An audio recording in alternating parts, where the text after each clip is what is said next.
Yeah, that's how we're getting things started today. Full blast with Padawan 2.1 ROM for the i717 AT&T Galaxy Note. ROM of the week.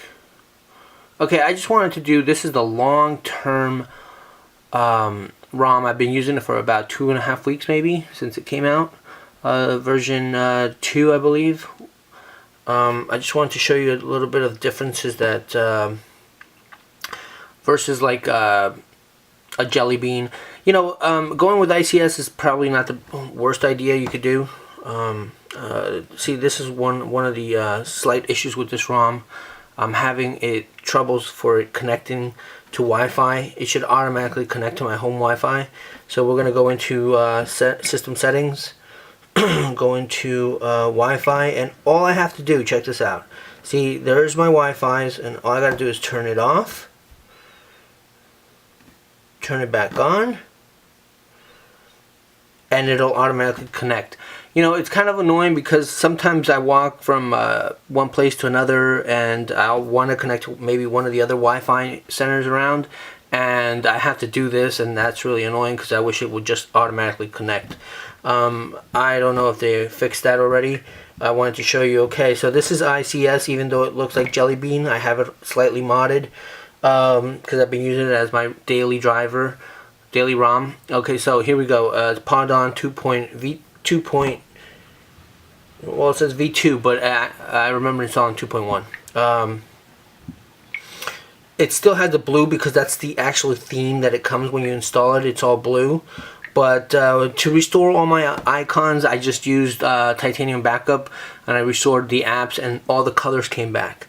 Okay, so that's one of the first problems. I just want to talk about the problems because everything in this ROM pretty much works, and it works very well. It's very snappy. It is a very well-built ROM. There's a lot of ICS ROMs out there, but like the only one that is good, Objection. But these ROMs like Blackstar and Padawan are still working on ICS, and they're making it better each time. Okay, so here, this is Nova Launcher. You do not get that, but you could install that yourself. I have a Jellybean live wallpaper, which is free in the App Store. This is also because of Nova Launcher, all the apps being really close. But what I really wanted to show you was that everything is working. S Pen is working. We're going to take the S Pen out. We have the pen. We could take a snapshot by pressing the button and touching it. There's certain things that I didn't notice that didn't work. Like normally in the original one, I was able to discard. Okay. Able to lower and raise the brightness here from the top of the bar here. You just go up and down, and it would go either brighter or less brightness. But that's one of the things I noticed. The other thing that I noticed is that the Wi-Fi is not working that fast. I have 150 megs. I'm going to be posting a video on that to show you what Verizon's 150 over 65 speeds is very, very stable. And on the iPhone 5, I was getting about 40 megs, which is pretty impressive because the fastest I've gotten is about 35, 38 maybe on the Galaxy S2.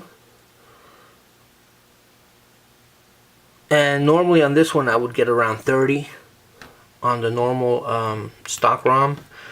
And here I'm getting 1820 maybe if I'm lucky. Wi-Fi is pretty laggy on this one. But, you know, I could really live with it because it was only, you know, 15 to 18 megs. That's still very, very good. Enough for anything you want to do on the phone. Okay, the other thing that I noticed is that it can be overclocked. So this kernel is very, very good in that aspect. We're going to show you. I have set CPU.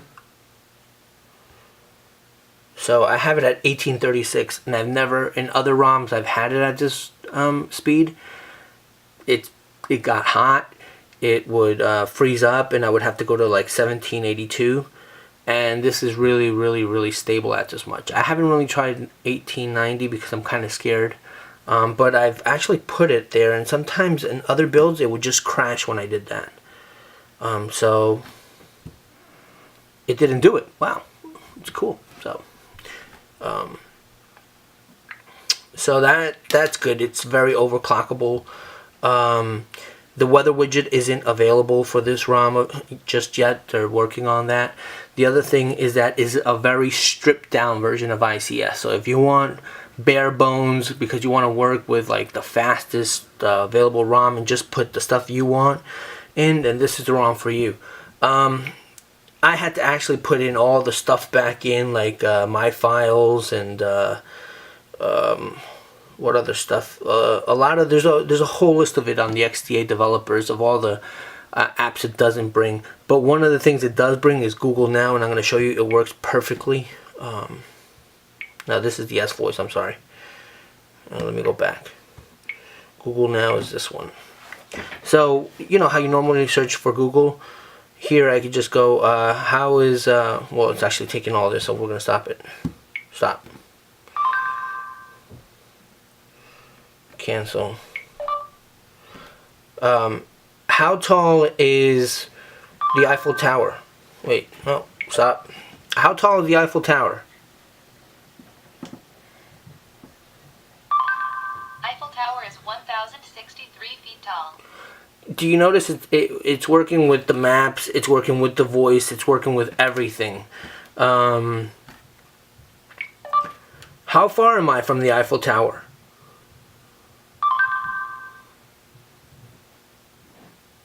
Well, I guess that one doesn't work, but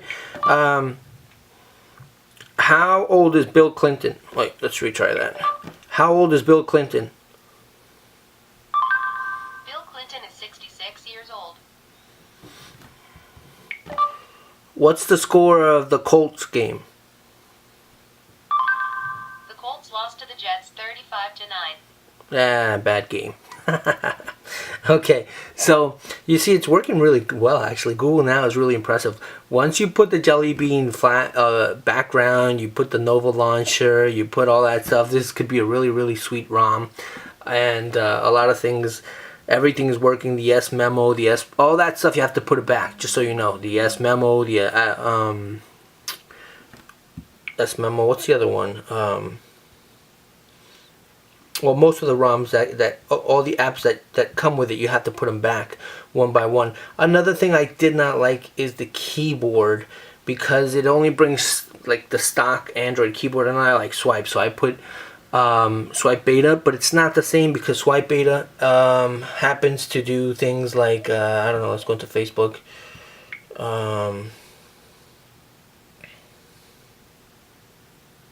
Jesus Christ, it takes forever. Okay, so let's try, I don't know, let's do a text message to somebody. Okay, we're going to text this person, and we're going to go into Messenger, and see, this is Swipe. Okay, you could switch languages. It pretty much looks the same as the other Swipe. The only difference is it's having some issues sometimes where it's not spacing out. When you do this, it's supposed to, you know, do the spaces automatically, and sometimes it's not doing it. That's one of the problems I'm noticing. The other thing is that I'd rather use like the original stock keyboard, or the stock Swipe, or the Galaxy S3 keyboard, like Swipe keyboard, which has the little thin blue line. I find it to be a little bit better. But it's not that annoying. Everything else is really good. The ROM's fully working. It's fully stable. I haven't had any resets or any random resets. All the apps, if they do crash, they crash on themselves. So that part is really stable build. And you don't get that from an ICS, from a Jellybean. I've been testing out a lot of Jellybean ROMs, and they all had random reboots, and they're still having them. Soon I will test other ones to let you know once they're more stable, but I just wanted to show you another option for now while you wait for a stable build of Jellybean, how you could have a Jellybean-like phone, very slimmed down and customized to the way you want it. Okay, so that's it. See you in the next video. I'm going to be reviewing Black Star version 8, which is another ICS. Thank you. Bye.